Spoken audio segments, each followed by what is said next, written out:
So students we were learning about the stomatal pore, है ना। तो स्टोमेटल पोर का डायग्राम आपके एनसीईआरटी का मोस्ट इंपॉर्टेंट डायग्राम है, तो उस पर ज़रूर फोकस करना।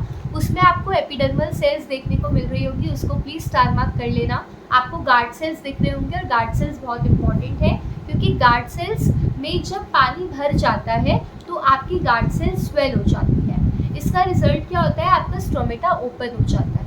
और जब गार्ड सेल्स में से सारा पानी निकल जाता है तो आपकी गार्ड सेल्स श्रिंक हो जाती है, जिसका रीज़न ये होता है कि आपका स्टोमेटा क्लोज हो जाता है। इसलिए आपकी बुक्स में जो स्टोमेटा ओपन और स्टोमेटा क्लोज दोनों का ही डायग्राम दे रखा है। गार्ड सेल्स के ऊपर आपको क्लोरोप्लास्ट दिख रहे होंगे। क्लोरोप्लास्ट के अंदर क्लोरोफिल पिगमेंट्स होते हैं जो आपकी सनलाइट को ट्रैप करते हैं, और सनलाइट जब ट्रैप होती है तो आपको पता है that is converted into chemical energy, और उसकी वजह से ही आपका जो कार्बन डाइऑक्साइड है जो प्लांट्स एयर से लेते हैं वो आपका ग्लूकोज में कन्वर्ट हो जाता है, और जो प्लांट्स वाटर लेते हैं सॉइल में से वो स्प्लिट हो जाता है हाइड्रोजन में और ऑक्सीजन में।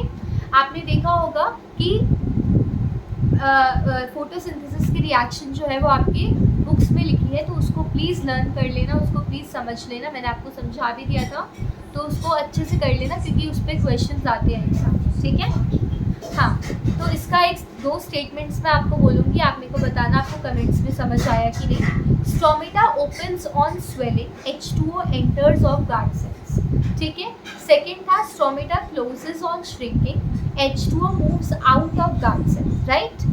फिर उसके बाद हम पढ़ेंगे कि फोटोसिंथेसिस डेजर्ट प्लांट्स में कैसे होता है, राइट।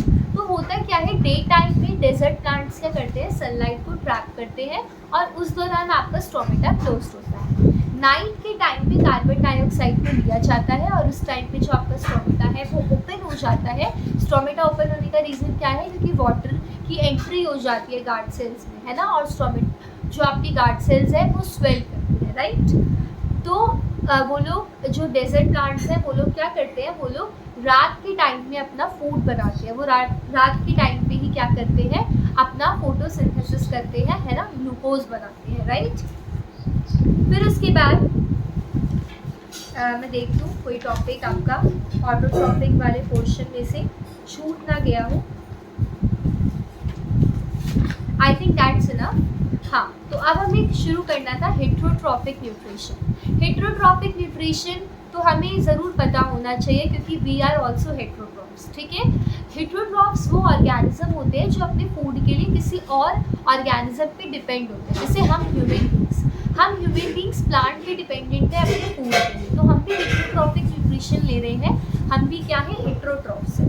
हेट्रोट्रॉपिक न्यूट्रिशन 3 टाइप्स का होता है। एक होता है होलोजोइक न्यूट्रिशन, एक होता है सैप्रोफिटिक न्यूट्रिशन, और एक होता है पैरासिटिक न्यूट्रिशन।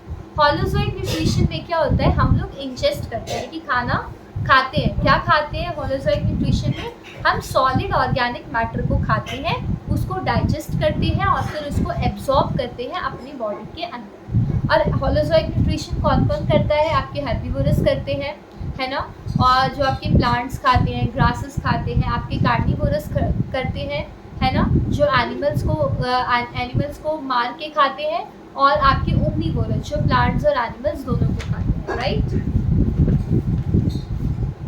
फिर उसके बाद हम पढ़ने वाले हैं सैप्रोफिटिक न्यूट्रिशन के बारे में। सैप्रोफिटिक न्यूट्रिशन में जो ऑर्गेनिज्म होता है वो डेड और डिकेइंग मैटर पे फीड करता है, ठीक है। वो फूड को डाइजेस्ट करता है एक्सटर्नल। ये पॉइंट बहुत इंपॉर्टेंट है कि जो सैप्रोफाइट्स होते हैं वो फूड को एक्सटर्नली जो है वो डाइजेस्ट करते हैं, और वो तब तक डाइजेस्ट करते हैं फूड को जब तक वो न्यूट्रिएंट्स को एब्सॉर्ब ना कर ले। सैप्रोफाइट्स के एग्जांपल होते हैं ईस्ट, आपका ब्रेड बोल और आपका मशरूम, राइट। फिर उसके बाद हम बात करते हैं पैरासिटिक न्यूट्रिशन। पैरासिटिक न्यूट्रिशन में क्या होता है कि ऑर्गेनिज्म जो है वो न्यूट्रिएंट्स को ऑब्टेन करता है फ्रॉम लिविंग ऑर्गेनिजम्स, ठीक है। पैरासाइट्स, देखो 2 तरीके के पैरासाइट्स होते हैं। आपको ये तो समझ में आ गया होगा कि पैरासाइट जो है वो लिविंग ऑर्गेनिज्म से ही अपना न्यूट्रिशन डेराइव करता है ना। तो पैरासाइट्स 2 तरीके के होते हैं, एक होते हैं एक्सटर्नल पैरासाइट और एक होते हैं इंटरनल पैरासाइट। एक्सटर्नल पैरासाइट क्या करते हैं, लिविंग ऑर्गेनिज्म की बॉडी के ऊपर रह के जो है वो न्यूट्रिशन डेराइव करते हैं, पर जो इंटरनल पैरासाइट होते हैं वो क्या करते हैं, लिविंग ऑर्गेनिज्म के अंदर जाके